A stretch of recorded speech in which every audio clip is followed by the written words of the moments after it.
और अब इस वक्त की बड़ी खबर, कांग्रेस और एसपी में गठबंधन हुआ है। एसपी 8 सीट्स पर चुनाव लड़ेगी, बाकी सीट्स पर कांग्रेस जो है वो चुनाव लड़ेगी, ऐसी खबरें मिल रही हैं। तो यहाँ पर लगातार जो है कयास लग रहे थे इस गठबंधन को लेकर कि आने वाले वक्त में हम देख सकते हैं, और ये बड़ी खबर इस वक्त मिल रही है।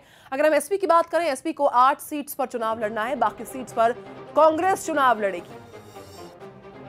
कांग्रेस और एसपी में गठबंधन हो चुका है। एसपी 8 सीट्स पर चुनाव लड़ेगी, बाकी सीट्स पर कांग्रेस लड़ेगी चुनाव। तो आगामी चुनावों को देखते हुए गठबंधन को लेकर लगातार सवाल उठ रहे थे, और इस बीच खबर मिल रही है कांग्रेस और एसपी में गठबंधन हुआ है। 8 सीट्स पर चुनाव लड़ेगी आगामी विधानसभा चुनावों में समाजवादी पार्टी, बाकी सीट्स पर कांग्रेस लड़ेगी चुनाव। तो कांग्रेस और एसपी में गठबंधन हुआ। एसपी 8 सीट्स पर चुनाव लड़ेगी, बाकी सीट्स पर कांग्रेस पार्टी चुनाव लड़ेगी। और इस वक्त हमारे साथ आशुतोष पाटिल फोन लाइन पर आ गए हैं। आशुतोष, कितनी देर पहले औपचारिक ऐलान हुआ? देखिए, जैसे ही कांग्रेस और एनसीपी का गठबंधन टूट गया, कल शाम को इसकी घोषणा की गई थी। कयास लगातार थे जी। उसके बाद समाजवादी पार्टी के नेता अबू आजमी पहुंच गए थे सीएम मुख्यमंत्री चौहान के घर पे, और तभी बातचीत चल रही थी। समाजवादी पार्टी की मांग थी कि उन्हें 12 सीट मिले, लेकिन 8 सीट तक का फैसला अब तक हो चुका है। इसमें भिवंडी, मालेगांव, गोवंडी, इन सीटों का शामिल किया गया है। उसके अलावा बाकी सीटों का ऐलान थोड़ी देर में हो जाएगा। आज समाजवादी पार्टी के अबू आजमी खुद गोवंडी से अपना नामांकन भी भर रहे हैं, और एसपी ने पहले भी संकेत दिए थे कि कांग्रेस जो है एक सेकुलर पार्टी है, और हम सेकुलर पार्टी के साथ अपना गठबंधन कर सकते हैं। और इसी के चलते महाराष्ट्र में कुल 288 सीटों पे जो चुनाव होने हैं, उसमें कांग्रेस जो अकेली अभी 288 सीटों पे लड़ेगी, उसमें से 8 सीट एसपी को तो मिलने वाली है। बिल्कुल आशुतोष, जिस तरह से आप जिक्र कर रहे हैं, अगर हम गणित की बात करें, सीट्स के खेल ने जो है कई दोस्ताना रिश्तों को खत्म कर दिया है। जो फ्रेंडली अलायंस कहे जाते थे, 25 साल पुराना रिश्ता जो हमने महाराष्ट्र में देखा है, 15 साल पुरानी कांग्रेस एनसीपी की दोस्ती खत्म हो गई है। 8 और 12 के फिगर का आपने जिक्र किया कि 12 सीट्स एसपी चाह रही थी, 8 सीट्स मिली है। क्या 4 के फेर में कोई यहाँ पर हुआ कि जो है एसपी अड़ी रही, या फिर कोई वैचारिक मतभेद रहा? नहीं, एसपी ने कोई ऐसे भूमिका नहीं ली थी कि अगर हम 12 सीट नहीं मिलेंगे तो हम आपके साथ नहीं जुड़ेंगे। 8 सीट पे उनकी मान्यता हुई है, और एसपी और कांग्रेस साथ में चलने वाली है। अबू आजमी से जब न्यूज एक्सप्रेस ने बात की तो उन्होंने इस बात की पुष्टि की है। और समाजवादी पार्टी आज, जैसे मैंने कहा कि अभी नामांकन भरना शुरू भी हो गया, क्योंकि आज का और कल का दिन आखिरी है, 27 तारीख आखिरी दिन है। तो इसके लिए जो भी गठबंधन की जितने भी कल बातचीत असफल हुई थी, सभी दलों में आज देखा ये जा रहा है, महाराष्ट्र में, मुंबई में, कि सब जगह नामांकन जो है दाखिल हो रहे हैं। बिल्कुल, जिस तरह से आप जिक्र कर रहे हैं कि स्पेकुलेशंस यानी कि कयास लगातार थे, बातचीत जारी थी, और जो अब जानकारी, पुष्ट जानकारी निकल कर आ रही है, एसपी में और कांग्रेस में गठबंधन हो गया, अलायंस हो गया है। 8 सीट पर चुनाव एसपी लड़ेगी। बाकी सीट्स का अगर हम जिक्र करें, सीट्स कौन सी सीट पर कौन लड़ेगा चुनाव, इसको लेकर औपचारिक जो ऐलान है कब तक हो सकता है? देखिए, कांग्रेस ने कल ही मतलब परसों रात को ही 12 बजे करीब एक पहली 118 उम्मीदवारों की एक लिस्ट, पहली सूची जारी कर दी। एसपी की सीट्स का आशुतोष जी, एसपी की सीट में से उनके उम्मीदवार अभी तक नामों की घोषणा नहीं हुई है। आज कुछ देर में घोषणा अपेक्षित है। आज खुद अबू आजमी जो है उनके नेता, वो खुद ही नामांकन दाखिल कर रहे हैं। बहुत शुक्रिया आशुतोष पाटिल हमारे साथ फोन लाइन पर मुंबई से मौजूद थे। एनसीपी कांग्रेस का 15 साल पुराना गठबंधन टूट चुका है, और अब ये दोनों पार्टियां भी विधानसभा चुनाव में आमने सामने होंगी, साथ साथ नहीं होंगी। काफी वक्त से एनसीपी टिकट्स की मांग को लेकर अड़ी थी, लेकिन कांग्रेस की तरफ से हरी झंडी नहीं मिलने की वजह से दोनों पार्टीज में आखिरकार तलाक हुआ। महाराष्ट्र में जैसे ही बीजेपी शिवसेना गठबंधन टूटने की बात सामने आई, ठीक उसके 1 घंटे के अंदर एनसीपी ने भी कांग्रेस से अपना 15 साल पुराना नाता तोड़ दिया। इन दोनों पार्टियों में भी काफी वक्त से टिकटों को लेकर विवाद चल रहा था। एनसीपी नेता प्रफुल्ल पटेल, अजीत पवार और सुनील तटकरे ने प्रेस कॉन्फ्रेंस में कांग्रेस से अलग होने का ऐलान किया। इस बार लोकसभा में कांग्रेस पार्टी के बनिस्बत राष्ट्रवादी कांग्रेस पार्टी के डबल एमपी यहां से चुनकर गए।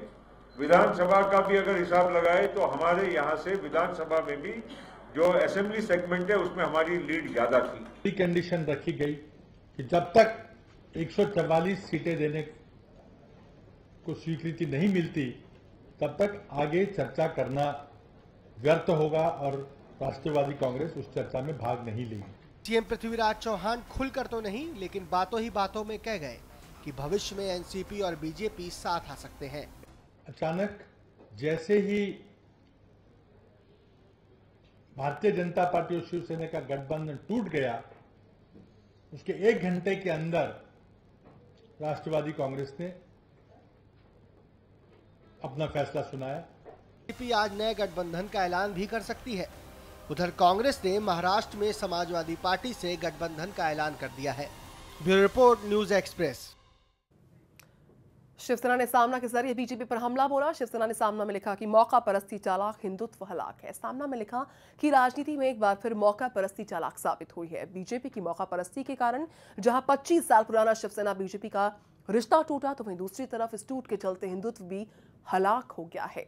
महायुति के सीट्स के बंटवारों को लेकर पिछले कुछ दिनों से जारी चर्चा पर कल विराम लग चुका है।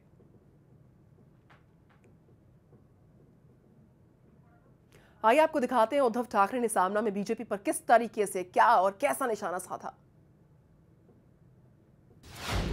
महाराष्ट्र के 11 करोड़ लोगों की भावना थी कि गठबंधन बरकरार रहे, लेकिन गठबंधन को तहस नहस करने वालों को महाराष्ट्र का दुश्मन ही कहना होगा। युति रखने के लिए मैंने बहुत ईमानदारी से कोशिश की, लेकिन दुर्भाग्य से वो बरकरार नहीं रह सका। पितृपक्ष खत्म हो गया है, लेकिन पितृ के राजकीय वारिसदार सीट शेयरिंग का पिंडदान करने को तैयार नहीं थे। अब पितृपक्ष के कौवे उड़ चुके हैं और सिर्फ शूरवीर सैनिक ही बचे हैं। कल तक जो इस तंबू में आरती कर रहे थे, वो अब दूसरे तंबू में जाकर नमाज पढ़ रहे हैं। इसलिए अब ये साफ हो चुका है कि विचार, निष्ठा और शब्द का अब कोई मोल नहीं बचा है। दिल्ली की बीजेपी सरकार मुंबई का महत्व कम करने की साजिश रच रही है, लेकिन मैं मुंबई को महाराष्ट्र से अलग नहीं होने दूंगा। महाराष्ट्र के जीवन से काली रात खत्म होकर मंगलमय दिन शुरू हो गए हैं। तो बीजेपी शिवसेना के बीच 25 साल पुराना रिश्ता था जो टूट चुका है, लेकिन क्या महज ये सिर्फ 4-5 सीट्स का खेल था टूट की वजह, या फिर गठबंधन टूटने की वजह कुछ और भी थी? महाराष्ट्र में पिछले कुछ हफ्तों से गठबंधन पर मची खींचतान आखिरकार खत्म हो ही गई। एक तरफ जहां 25 साल पुरानी बीजेपी और शिवसेना की दोस्ती टिकटों के बंटवारे की भेंट चढ़ गई, वहीं कांग्रेस और एनसीपी भी अपनी 15 साल पुरानी दोस्ती को टिकटों के बंटवारे के आगे नहीं बचा पाए। पहले बात करते हैं शिवसेना और बीजेपी गठबंधन की। बाला साहब ठाकरे के जमाने से चला आ रहा बीजेपी शिवसेना का गठबंधन गुरुवार को अंत हो गया। अब ये दोनों पार्टियां महाराष्ट्र की 288 विधानसभा सीटों पर आमने सामने होंगी। लेकिन आज बड़े भारी मन के साथ ये समझौता हमें अलग रास्ते पर जाना पड़ रहा है, लेकिन हम इसमें जोड़ना चाहेंगे कि ये शायद अगर समय होता और चुनाव आयोग का 27 तारीख का नामांकन का समय अंतिम नहीं होता, तो जैसा कि राष्ट्रीय नेतृत्व की इच्छा थी कि हमें समझौते के साथ जाना चाहिए। दोनों पार्टियों के बीच में टिकटों का मसला काफी वक्त से चल रहा था। एक तरफ शिवसेना 288 में से 151 और बीजेपी को 130, जबकि दूसरे सहयोगियों को 7 सीटें देने पर अड़ी थी। वहीं बीजेपी अपने लिए 5 सीटें ज्यादा और सहयोगियों के लिए कुछ और सीटें दिलाना चाहती थी। बीजेपी का तर्क था कि जिन 49 सीटों पर सेना हार रही है, उनमें से कुछ सीटें बीजेपी और छोटे सहयोगियों को दी जाए। यही नहीं, विवाद मुख्यमंत्री की कुर्सी पर भी था, जिस पर शिवसेना अकेली दावेदार बनी बैठी थी। उद्धव ठाकरे के बेटे आदित्य ठाकरे ने ट्वीट कर शिवसेना बीजेपी की 25 साल पुरानी दोस्ती टूटने पर काफी दुख जताया है।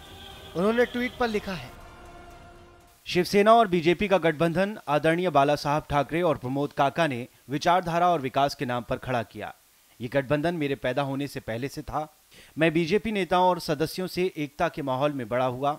इसकी तमाम यादें हैं, न सिर्फ मेरे लिए बल्कि शिवसेना बीजेपी में बहुतों के लिए ये राजनीतिक गठबंधन नहीं बल्कि एक परिवार था, जिसकी नींव मेरे दादा और प्रमोद काका, अटल जी और आडवाणी जी ने डाली थी। इस गठबंधन ने तमाम ऊंच नीच देखी, लेकिन हर चुनौती और विरोध को साथ मिलकर झेला। ये बहुत दुखद है कि राज्य बीजेपी ने 25 साल पुराने सहयोगी शिवसेना से अलग होने का फैसला किया है। 25 साल पुरानी दोस्ती टूटने का गम तो खैर दोनों ही पार्टियों को है, लेकिन दोनों पार्टियों को एक दूसरे से अलग होकर फायदा होगा या नुकसान, ये तो चुनाव परिणाम ही बताएंगे। Bureau report, news express.